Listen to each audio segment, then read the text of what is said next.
نہ یہ غرور ہے نہ یہ تکبر ہے۔ میرے آقا صلی اللہ تعالیٰ علیہ وسلم نے فرمایا ریشم کا استعمال مرد کے لیے حرام ہے، سونے کا استعمال مرد کے لیے حرام ہے۔ تو میں مدینے میں رہوں تب بھی غلام ہوں، دنیا میں کہیں پر رہوں تب بھی میں غلام ہوں۔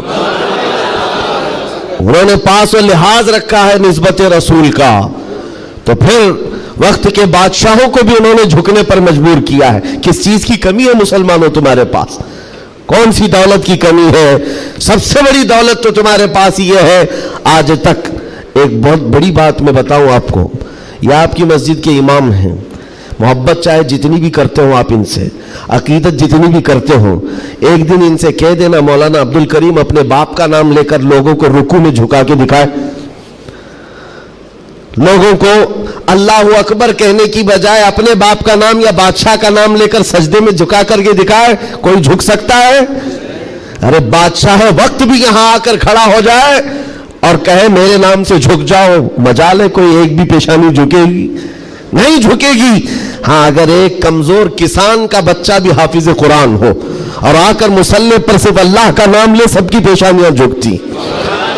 یہ خاصہ ہے اس قوم کا کہ اس قوم کو اگر جھکایا جا سکتا ہے تو صرف اللہ کے نام پر، باقی کسی کے نام پر یہ پیشانی نہیں جھکتی ہے۔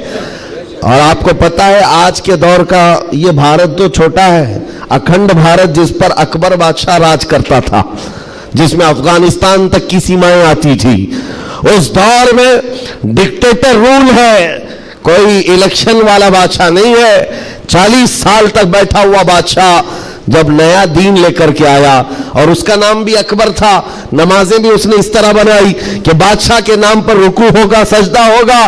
میرے عزیزو، ایسا تمکنت اور ایسے جلال والا بادشاہ، لاکھوں کی فوج ہے اس کے پاس، بڑے بڑے راجے مہاراجے آنکھ نہیں ملا سکتے تھے، لیکن جب اس نے یہ کہا کہ عبادت میں بادشاہ کے نام پر جھکنا ہوگا، صرف 25 سال کی عمر کا مجدد الف ثانی کھڑا ہو گیا، کہا نہیں یہ پیشانی جھکے گی تو صرف اللہ کے نام پر۔ حد ہو گئی میرے عزیزو، بادشاہ وقت جس کے پاس سارا جبر طاقت ہے نہیں جھکا سکا، اور جھکانے کے لیے اس نے ایک بار کیا کیا، دربار میں اتنا چھوٹا سا دروازہ بنایا کہ آنے والا جھک کر کے ہی آئے، جو بھی دربار میں آئے وہ جھک کر، سیدھا آ نہیں سکتا تھا، اتنی چوکھٹ چھوٹی بنا دی۔ مجدد صاحب رحمت اللہ تعالیٰ علیہ کو بلایا گیا تھا دربار میں کہ یوں تو یہ جھکتا نہیں لیکن دربار میں آنا ہے تو کیسے آئے گا؟ جب وہ قریب پہنچے دیکھا کہ اتنی چھوٹی چوکھٹ بنی ہوئی ہے اور یہاں جانے کے لیے رکوع کی حالت میں جانا پڑتا ہے۔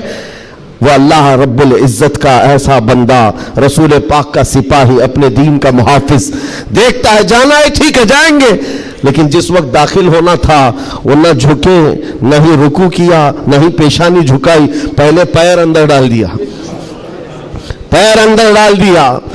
جیسے سامنے لوگوں نے دیکھا کہ لوگ پیشانی پہلے اندر ڈال کر کے آتے تھے، اور یہ عالم دین ہے کہ پیر اندر ڈال کر کے آ رہا ہے۔ یہاں جیسی آئے تو لوگوں نے یہ اعلان کیا کہ بادشاہ کی بڑی توہین ہوئی، بادشاہ کی بڑی توہین ہوئی، پاؤں دکھا کر کے آ رہا ہے یہ مولوی، قدم دکھا کر کے آ رہا ہے۔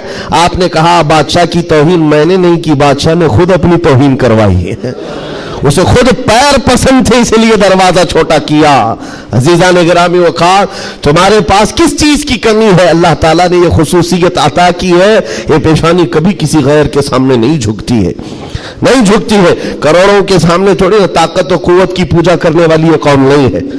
آج ان کے پاس طاقت آئی تو ان کی پوجا کریں گے، ان کے پاس آئی تو ان کی پوجا کریں گے۔ قوم مسلم صرف اور صرف اللہ وحدہ لا شریک کی عبادت کرتی ہے۔